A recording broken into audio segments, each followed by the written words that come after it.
বন্ধুরা ওয়েলকাম সবাইকে। সিএসকে চারটে প্লেয়ারকে রিলিজ করতে চলেছে সঞ্জু স্যামসংকে। ভাই কেকেআর নিচ্ছে না, এটা খবর আসছে যে কেকেআর নাকি সঞ্জু স্যামসংকে নিতে চায় না। এ নিয়েও বলবো, আরও অনেক খবর আছে। তো শুরু করছি খবরের ইয়র্কার এপিসোড 12। প্রথমে খবর আসছে যে সিএসকে চারটে প্লেয়ারকে রিলিজ করতে চলেছে। হ্যাঁ তো বন্ধুরা ঠিক শুনেছো, সিএসকে চারটে প্লেয়ারকে রিলিজ করতে চলেছে, এটা আপাতত খবর আসছে। প্রথমে যে নামটা আসছে সেটা হচ্ছে ভাই রচিন রবীন্দ্র, সেকেন্ডে ডেভন কনওয়ে, থার্ডে আসছে সেম কারান, আর 4 নম্বরে আসছে ভাই জেমি ওভারটন, আর 5 নম্বরে ভাই মানে আরেকটা নাম সারপ্রাইজিং মাথিসা পাথিরানা। ভাই একেও নাকি মনিটর করা হচ্ছে, মানে ভাবা হচ্ছে এই বিষয়।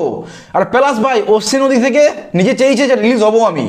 তো ভাই মনে হচ্ছে যে সিএসকে থেকে কিছু একটা বড় সড় হতে চলেছে। মানে তুমি রচিন রবীন্দ্রকে ছেড়ে দিচ্ছ, ডেভিন কনওয়েকে ছেড়ে দিচ্ছ, পাথিরানাকে ছাড়ানোর কথা ভাবছো, সেমকারানকে ছাড়ছো।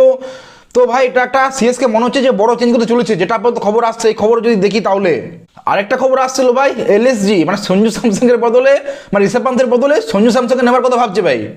মানে খবরটা আসছিল, কিন্তু খবরটা আমি জানতাম ফেক ভাই। মানে এটা এরকম হয় না, যারা মানে ফ্যান বয় তারা শেয়ার করেছিল, তো এটা অনেক রিউমার চলে এসেছিল ভাই। তো এটা পুরোপুরি ফেক, এটা এখন সেরকম কোনো নিউজ নেই যে সঞ্জু স্যামসং ভাই এরকমই ভাই পরিচালনায় আছি আমরা, যে কেকেআর আসছে না এসে আসছে, চেন্নাই যাচ্ছে। যেটা আপাতত মনে হচ্ছে চেন্নাই যাওয়ার বেশি চান্স আছে। কারণ কি জানো ভাই, কেকেআর নাকি এখন শোনা যাচ্ছে যে কেকেআর নাকি সঞ্জুকে নিতে চায় না, সঞ্জু স্যামসংকে কেকেআর নিতে চায় না ভাই। হ্যাঁ ঠিক শুনেছো, এখন এটা খবর আসছে। দেখো কেকেআর এর সাথে সঞ্জু স্যামসংয়ের আলোচনা চলছে, এটা তোমরা জানো। ট্রেড নিয়ে অনেক মানে বলেছিলাম, আমি খবর দিয়েছিলাম, আমি যেটা জেনুইন হয় রিপোর্ট দিই ভাই। এখন শোনা যাচ্ছে, মানে শোনা যাচ্ছে এটা রিউমার বলতে পারো ভাই, এটা রিউমারই আর কি, রিউমার বলতে পারো কি রিউমারে, যেহেতু খবরটা মানে হয়নি এখনো। তো শোনা যাচ্ছে যে 3টে কারণ আছে এর পিছনে, এর পিছনে 3টে কারণ আছে। তো 3টে কারণ এখন আমি জানি না 3টে কারণ কি, খবর আসেনি। কিন্তু একটা কারণ এসেছে, যেটা বলা হচ্ছে যে কেকেআর নাকি ওপেনিংয়ে সঞ্জু স্যামসংকে চায় না। মানে সঞ্জু স্যামসং ভাই ওপেনিং ব্যাট করতে চাই, সেই জন্য রাজস্থান রয়্যালস চাইছে। কিন্তু কেকেআর চাইছে যে ভাই সঞ্জু স্যামসংয়ের ব্যাটিং পজিশনে নাকি শ্যুট করছে না, এই জন্য কেকেআর চাইছে না।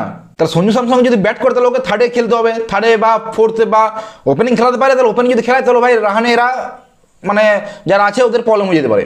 তো এটা একটা রিজন আপাতত শোনা যাচ্ছে, মানে একটা এক্স অ্যাকাউন্ট থেকে টুইটে দিয়েছিল ভাই। তবে যেটা বেশি চান্স আছে যে সঞ্জু স্যামসং সিএসকেতে যাবে, এটা কথাবার্তা চলছে ভাই। এটা আমি বলছি ভাই, মানে সিএসকেতে যাওয়ার চান্স বেশি আছে সঞ্জু স্যামসংয়ের। কারণ মানে বলছে শিবম দুবেকে নিয়ে নাও, শিবম দুবেকে অফার করেছে ভাই, শিবম দুবেকে তোমরা নিয়ে নাও, আমাকে সঞ্জু স্যামসং চাই, ক্যাশ দিয়ে দিচ্ছি, অশ্বিনকে দিয়ে দিচ্ছি, ঋতুরাজ গায়কোয়াড়কে আমি দিয়ে দিচ্ছি, ক্যাপ্টেন বদল ক্যাপ্টেন, কিন্তু আমরা সঞ্জু স্যামসং চাই। মানে এতটাই অ্যাগ্রেসিভ মুডে যাচ্ছে, যেটা আপাতত শোনা যাচ্ছে খবর। তো মনে হচ্ছে যে ভাই সিএসকেই নেবে আর কি সঞ্জু স্যামসংকে, বা সঞ্জু স্যামসং সিএসকে খেলবে, এটা আপাতত যেটা মনে হচ্ছে ভাই। মানে ভাবুন 90% ভাই এটাই, কেকেআর আসবে না, কেকেআর আসবে না। আসার হলে এসে যেত ভাই, খবর চলে আসতো। আর হ্যাঁ, যে খবরটা বলেছিলাম আমি যে রাহুলকে দিল্লি ক্যাপিটাল ছেড়ে দিতে পারে, তো এই খবরটা ভাই এখন আবার ঘুরে আসছে। এই খবরটা ভাই রুমারটা বলেছিলাম না, মোটামুটি 1 মাস হয়ে গেল, আই থিঙ্ক 1 মাস আগে বলেছিলাম যে রাহুল ভাই কেকেআর আসতে পারে। তো এই খবরটা আবার নতুন ঘুরে আসছে, আবার এটা আলোচনা শুরু করেছে। এবার কিছু ইন্টারন্যাশনাল ক্রিকেট নিয়ে আপডেট দিয়ে দিই। তো ভাই 2027-এর যে ওয়ার্ল্ড কাপটা আছে সেখানে সাউথ আফ্রিকা হোস্ট করছে, সেটা জানোই। তার সাথে জিম্বাবুয়ে আর নামিবিয়া এরা হোস্ট করছে। তো জিম্বাবুয়ে নামিবিয়া 10টা ম্যাচ খেলবে, 10টা ম্যাচ খেলবে বলতে ভাই 10টা ম্যাচ হোস্ট করবে, আর 44টা ম্যাচ সাউথ আফ্রিকা হোস্ট করবে। মানে 44 আর 10 ভেবে না তুমি, 54টা ম্যাচ, 54টা ম্যাচের মধ্যে 44টা ম্যাচ সাউথ আফ্রিকা হোস্ট করবে, আর 10টা ম্যাচ জিম্বাবুয়ে বা নামিবিয়া হোস্ট করবে। আর বিশ্বাস করবে ভাই, প্রিন্স আরিয়ার বেস্ট প্লেয়ার জানো কে? রেড বল প্লেয়ার, মানে ওরা আইডেল শুভমান গিল। ভাই প্রিন্স আরিয়ার বয়স হচ্ছে 22, শুভমান গিলের 23। ভাই মনে হচ্ছে এবার না ওই অভিষেক শর্মা, ওর জায়গাটা খতরে মে হ্যাঁ ভাই, সিরিয়াসলি। ভাই তুমি, তোমার বয়স 22, শুভমান গিলের 23, আর তোমার idol player Shubman Gill, how মানে কুছ ভি আর কুছ ভি। আর যে ওমেন ওয়ার্ল্ড কাপটা হবে বেঙ্গালুরুতে, সেই ভাই মানে ওই গ্রাউন্ডটা রিপ্লেস হয়ে গেছে ভাই নেভি মুম্বাইয়ের সাথে, ওই খেলাটা এবার নেভি মুম্বাই হবে। আর এটার কারণ তোমরা জানোই, বলেছি। আর যে সাউথ আফ্রিকা টি20 অকশনটা হবে, সেখানে 13টা ইন্ডিয়ান প্লেয়ার রেজিস্ট্রেশন করেছে ভাই। পিয়ুষ চাওলা, সিদ্ধার্থ কল, অঙ্কিত রাজপুত, আর আরও অনেকে আছে ভাই যারা রেজিস্টার করেছে সাউথ আফ্রিকা টি20 লিগে। তো সাউথ আফ্রিকা টি20 অকশনে ভাই দেখবো ইন্ডিয়ান প্লেয়ার, যদি রিটায়ারমেন্ট হয়ে গেছে ভাই তাও একটা ইন্টারেস্টিং ব্যাপার তো আছে। এটা অজিঙ্ক্য রাহানের এটা হচ্ছে এশিয়া কাপের জন্য প্লেইং 11, কি বলবে এই নিয়ে কমেন্ট সেকশনে জানাও।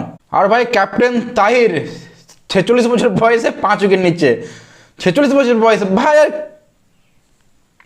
ইমরান তাহির ভাই স্যালুট আছে ভাই, বামদাকে স্যালুট আছে। 46 বছর বয়সে ক্যাপ্টেন, তারপর থেকে আবার 5 উইকেট, ওটা ওই পারে ভাই, আর কেউ পারে না। তো এইগুলো হচ্ছে ভাই ক্রিকেটের লেটেস্ট আপডেট যেগুলো ছিল বলে দিলাম সব। ভিডিওটা ভালো লাগলে লাইক শেয়ার সাবস্ক্রাইব করে দিও। দেখা হচ্ছে পরে video, bye, take care, see you.